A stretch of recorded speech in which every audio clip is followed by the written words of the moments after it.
रसूल बख्श पली जो सैयद मोहम्मद आलम शाह जे नज़र में। सैयद मोहम्मद आलम शाह लिखे थो, मूंखे लिखण पढ़ण सम्झण ऐं पोइ अमल करण जी आदत मुंहिंजे क़ाइद मोहतरम रसूल बख्श पली जे मुंहं में विधी। जॾहिं के ॿ टे दोस्त पली जे साहब सां मिलंदा आहिनि त थोरी ॻाल्हि ॿोल खां पोइ पली साहब चवंदो आहे त हाणे हर को पनो पेन खणी तव्हां वटि जेकी बि ख़्याल आहिनि से लिखी ॾेखारियो। अहिड़े नमूने लिखंदे लिखंदे हीअ किताब लिखिजी वियो। अॼु मूं जेकी बि पढ़ियो लिखियो सम्झो ऐं अमल कयो आहे उहो सॼो क्रेडिट मुंहिंजे क़ाइद पली जे साहब ॾांहुं ई वञे थो। ज़रई यूनिवर्सिटी बाबा जे वफ़ात जे करे छॾणी पई त ॻोठ दड़े अची ज़मींदारी संभाली। ज़मींदारी संभालींदे दड़े में सोशल वेलफेयर एसोसिएशन ठाही, जंहिंमें डॉक्टर रजब अली मेमन, अकबर शाह, नजम मेमन, साईं ओस्मान समो, गुल हसन कीड़ानो, मोहम्मद ओस्मान सुमरो गॾु हुआ। जिथे मेड़ा मलाखड़ा घोड़नि उठनि ढगनि जा मुक़ाबला कराईंदा हुआसीं, अहिड़े नमूने पार्टी जी नज़र मूं ते पई। आउं पार्टी में शामिलु थियुसि, जिते क़ाइद मोहतरम रसूल बख्श पली जो साहब सभिनी कॉमरेडनि जे मुखालफ़त बावजूद बि मूंखे अॻिते मथियनि इदारनि में आंदो। उहो ॾिसी हिकिड़ो नओं शौक़ु ऐं इतमाद पैदा थियो त आउं कुझु करे सघां थो।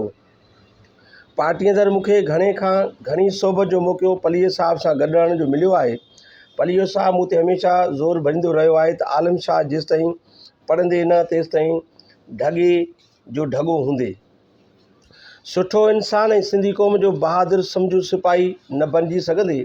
पलीअ साहब मूंखे ख़ासि तरह रूसी नावल माँ, चिराग जलता रहा, शहीदों का काफ़िला, पहाड़ों की बेटी, दारो रसन की आज़माइश पढ़ाया।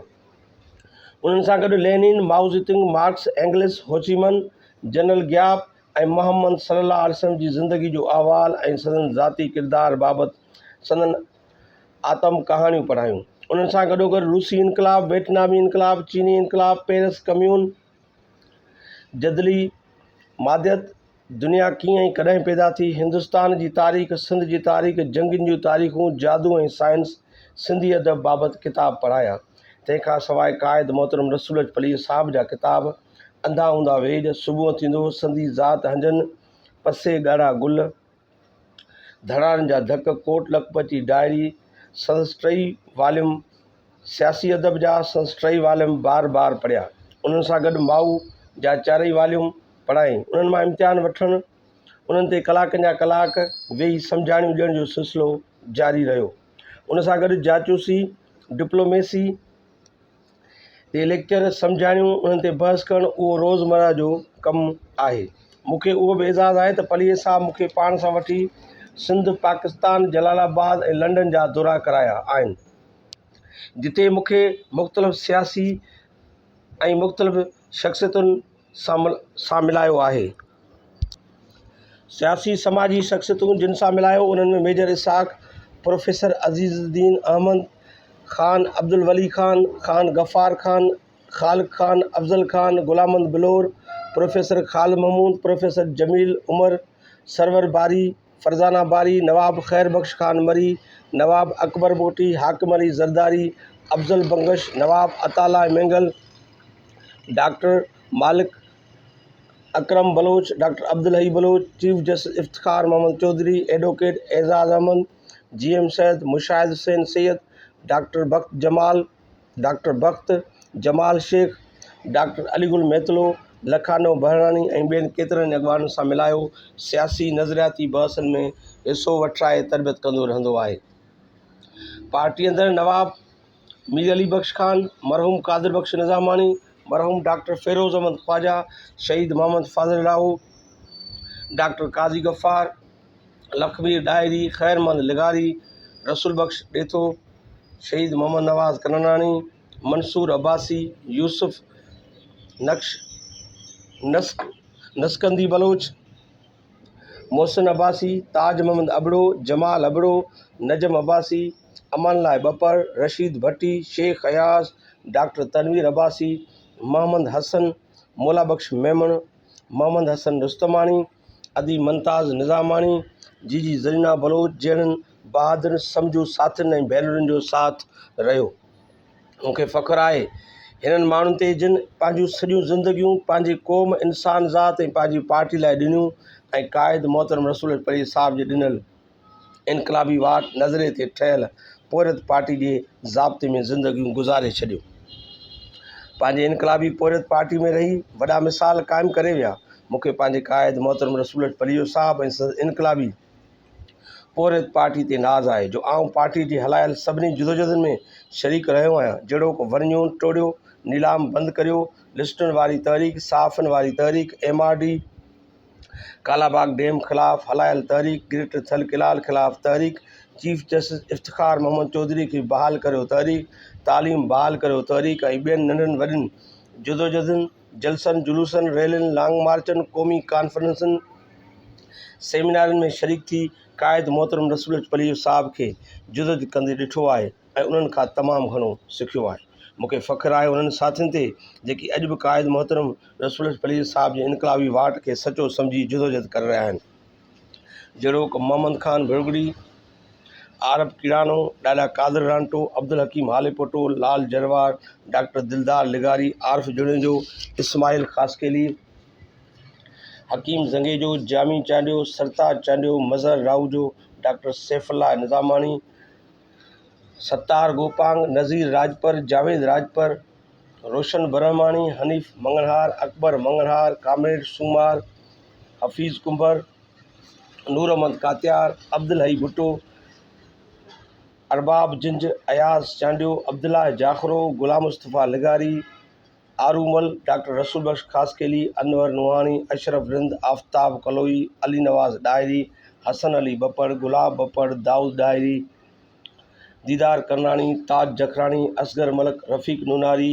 रियाज़ पेचो ऐं ॿिया हज़ारे भाइर ऐं भेनरूं आहिनि जेकी जुदोजहद करे रहिया आहिनि, जिन सां कमु कंदे मूंखे जेको इतमाद ऐं भरोसो अचे थो उहो रोज़ानो मूंखे जीअण जा नवां सबक़ ॾिए थो। क़ाइद मोहतरम रसूल पली साहिब जंहिं ॾाह ऐं ज़हानत सां नज़रो इनकलाबी वाट ठाही आहे, अहिड़ी सम्झ ऐं पोरे सां सॼी सिंधी क़ौम खे तनज़ीम सां ॻंढियो आहे, जीअं अवामी तहरीक, सिंधी हारी तहरीक, सिंधी शागिर्द तहरीक, सिंधियानी तहरीक, Sindhi Mazdoor Tehreek, Sindhi girls student organisation, Sindhi Hindu Sujag Tehreek, Sindhi आबादगार तहरीक, सुजाग बार तहरीक, सुजाग बाड़ियूं तहरीक, सिंधी इल्मी अदबी फोरम, सिंध इंटेलेक्चुअल फोरम कमु करे रहियूं आहिनि। हिननि में विहण, हिननि जे इदारनि में वेही फ़ैसिला करणु, साथियुनि खां सिखण जा मौक़ा मिलंदा रहिया आहिनि। हिन वक़्तु आउं ख़ुशि नसीब आहियां जो क़ाइद मोहतरम रसूल पली साहिब जी अॻुवानी हेठि रहंदे पंहिंजी ज़िंदगी गुज़ारे रहियो आहियां। आउं सम्झां थो नंढपिण जे हुन दर्दनाक वाक़े जे ॾिनल ख़ौफ़, मायूसी, हिरास जे मुंहिंजे अंदरि जेका बुज़दिली पैदा कई हुई, आउं पार्टी अंदरि न अचां त मूंखे मुंहिंजे क़ाइद मोहतरम रसूल पली साहिब जी रहनुमाई अॻुवानी न मिले हा त आउं सदाईं मायूसियुनि जो शिकार रहां, को बि पंहिंजी बुज़दिली ऐं ख़ौफ़ अचां का पेश क़दमी करे न सघां, उहो मुंहिंजे लाइ नामुमकिन हो। हर वक़्तु नफ़्सियाती तौरु बुज़दिली में रही शिकस्तूं खाईंदो रहां, हर वक़्तु हिकिड़ो नाकाम माण्हू थी रहां, पर अॼु आउं जेको बि आहियां उहो पार्टी जे करे आहियां, असांजे क़ाइद मोहतरम रसूल पली साहिब ऐं सभिनी साथियुनि जे करे आहियां।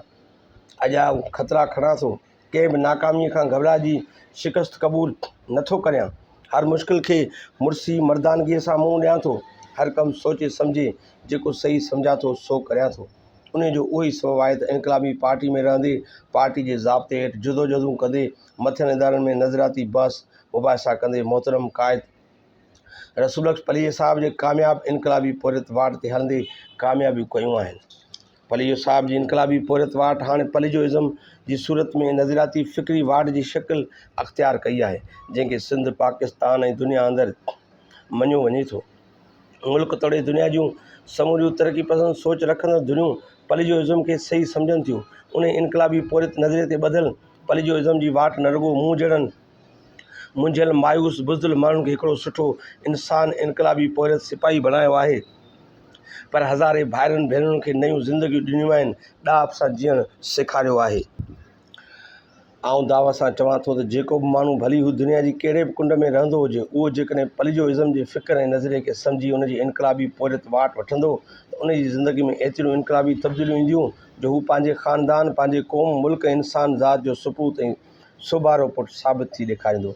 मूंखे उहो बि यकीन आहे त सिंध जूं सूरमियूं सिंधियाणियूं जहिड़ोकि अदी ज़ाहिदा शेख, अदी सकीना समूह, अदी नज़ीर कुरैशी, अदी हूर पलिजो, अदी फातिमा पलिजो, अदी मरियम गोपांग, अदी सालिया गोपांग, अदी महताब डायरी, अदी ज़रीना करनाणी, अदी शमा भट्टी, अदी मारवी भट्टी, अदी नाहिद जोगी, अदी शाहीना कासकेली, अदी रोज़ीना भुट्टो, अदी अज़मत हाले पोटो ऐं ॿियूं हज़ारे भेनरूं जेके पलिजो इज़म जे इनकलाबी पोरियत वाट ते कमु कनि थियूं। इहे अहिड़ा पुट ऐं धीअरूं ॼणींदियूं रहंदियूं जेकी सिंधी क़ौम जे गॾियल तरक़ी, सुख ऐं वक़ार लाइ जुदोजहद कंदा कामयाबियूं माणींदा रहंदा।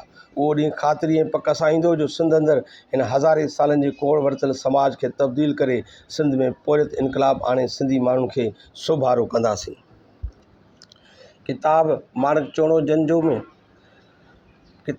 चोणो जंजो में सैयद मोहम्मद आलम शाह वधीक लिखे थो। शेख हयात वटि के अंग्रेज़ सिंध जी रिसर्च करणु आया हुआ।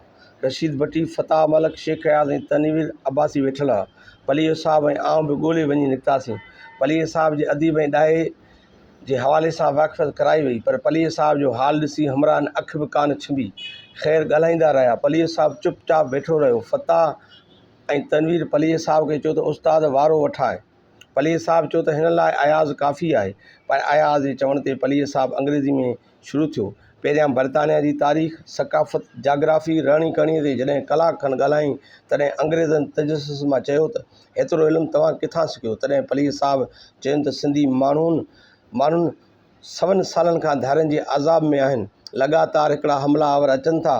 उन करे सिंधी माण्हूअ जी बीमारी वॾी आहे। उन बीमारी मां सिंधी माण्हू तॾहिं निकिरंदा जॾहिं दुनिया जा सभु इल्मु उते वञिबा, तॾहिं वञी असांखे हिकिड़ो फुड़ो नसीबु थींदो। उन करे उन फुड़े खे हथु करणु असांजी मजबूरी आहे। जे न त सिंधी माण्हू पंहिंजे हज़ारनि सालनि जे वजूद खे विञाए वेंदा। उन वजूद खे बचाइण लाइ ज़रूरी आहे त इहे सभु इल्मु हासिलु कजनि।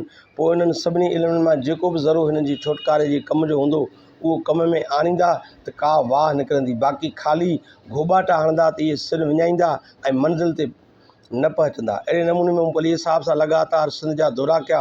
उन खां पोइ सॼी सिंध में हमराह मोकिलिया, जिन वसीले सॼी सिंध में तंज़ीम जो बुनियादु पियो। हिकु वारे वारां वियासीं। पलीअ साहब खे हिकु फिटल बाग़ में सुम्हारे आउं वियुसि डॉक्टर गफ़ार काज़ी खे हथु करणु, छो जो पलीअ साहब ठीकु कोन हो, तंहिं करे हू हली कोन सघियो। डॉक्टर खे ॿुधायमि त गफ़ार मूंखां अॻु डोड़ंदो बाग़ में आयो, पर पलीअ साहब हथु कोन आयुसि। वरी वापसि वरियो। आउं बि पहुतुसि। खेसि ॿुधायमि त पलीअ साहब अॾ में सुतो पियो आहे। डॉक्टर जी अखियुनि में पाणी हो। इहो ख़ुशी ऐं ॾुख जो गॾियल इज़हार हो। हिकु त पलीअ साहब सां संदसि मिलणु, ॿियो पलीअ साहब जी बीमारी जी हालति में बि सख़्तु जुदोजहद करे सिंध जो दौरो करणु। बसि पलीअ साहब जो सिर संदसि गोॾनि ते रखियईं त पलीअ साहब जाॻियो। उतां डॉक्टर गफ़ार जे घर आयासीं, जिथे डॉक्टर जो हिकु दोस्त बि मौजूदु हो जेको जदलियात ते काफ़ी पढ़ियलु हो। सो बि असां सां मिलियो। राति पलीअ साहब उन हमराह जो बहस थियो। राति जा 2 थी विया। हमराहनि जा दलील हलंदड़। आख़िर में डॉक्टर साहब जो दोस्त कावड़जी पियो ऐं ज़ाती गार कंद करणु लॻो त अवां ठग आहियो, निकिरो हितां। मूं पलीअ साहब खे चयो त हीअ कहिड़ी शराफ़त आहे? पलीअ साहब चयो त हिन खे आउं जी बीमारी आहे। हिन जा दलील ख़तमु थी विया आहिनि। हाणे पंहिंजी बेइज़ती थो सम्झे, उन करे बेइल्मीअ जे करे थो ॻाल्हाए। हमराह सुठो आहे, ॼाण सुठी आहे। हीअ हमराह नियत जो साफ़ आहे, पाण खे कमु ॾींदो। हिन सां बाइकाट करणो न आहे, पर हिन खे वधीक इल्मु सेखारण जो रस्तो ॾेखारिणो आहे। सिंध में अहिड़ा ॼाणू माण्हू थोरा आहिनि, उन करे हिन जी गार गंद खे छा कंदी? हिन जी गार गंद पाण खे छा कंदी? जॾहिं पढ़ंदो त अञा वधीक बहितरु थींदो। डॉक्टर खे अखियुनि में पाणी हो त पलीअ साहब जी मुंहिंजे तॾे ते बेइज़ती थी आहे।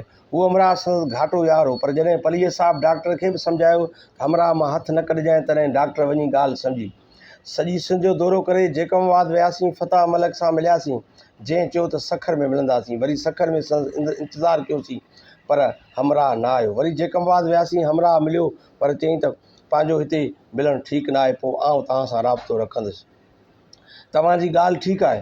मूं पलीअ साहब खे चयो त ख़ामख़ा वक़्तु विञायोसीं। चयईं त न जेकमाबाद में हिकु माण्हू मिले त उन मार्फत अॻियां वधंदासीं। जॾहिं पंहिंजो अॻियां वधणु हमराह ॾिसंदो त हिन खे बि इतमाद थींदो। हीउ बि कमु कंदो। माण्हू मिलण जो न, पर कम जो आहे। माण्हू कम जा आशिक़ आहिनि। हीअ हमराह वॾो कमु ॾींदो। सखर में रशीद भट्टी जा महिमान थियासीं, जिते असांजी हाज़िरी में रशीद भट्टी जो नंढड़ो पुटु ख़ालिद भट्टी ऐं संदसि दोस्त निसार मंगरियो हुआ। पलीअ साहब हुननि सां कचहरी में लॻी वियो। मूंखे चयुसि त ॿारनि खे छॾियो त वेही रांदि कनि। चयईं त न पंहिंजो कमु हिकिड़े या ॿिनि माण्हुनि जो न पर पंहिंजो कमु नसलनि जो आहे। हीअ नंढड़ा आहिनि, सुभाणे जवान थींदा। हिननि जो ज़हन हींअर कोरे काग़ज़ वांगुरु आहे, उन ते को बि चुटो न आहे। उन करे हिननि जी जेका तरबियत कजे उहा रायगान न वेंदी। बसि पोइ त हर भेरे हमरा सुवाल खणी ईंदा हुआ। हिननि जी बि अहिड़ी तरबियत थींदी हुई जहिड़ी वॾनि जी कबी हुई। किताब माणक चोणो जंजो, लेखक सैयद मोहम्मद आलम शाह। तव्हांखे जेकॾहिं असांजा ही वीडियो पसंदि अचनि था त महिरबानी करे मुंहिंजे हिन चैनल खे सब्सक्राइब कंदा। तव्हांजी वॾी महिरबानी। शफ़ीक अहमद कांझड़ो।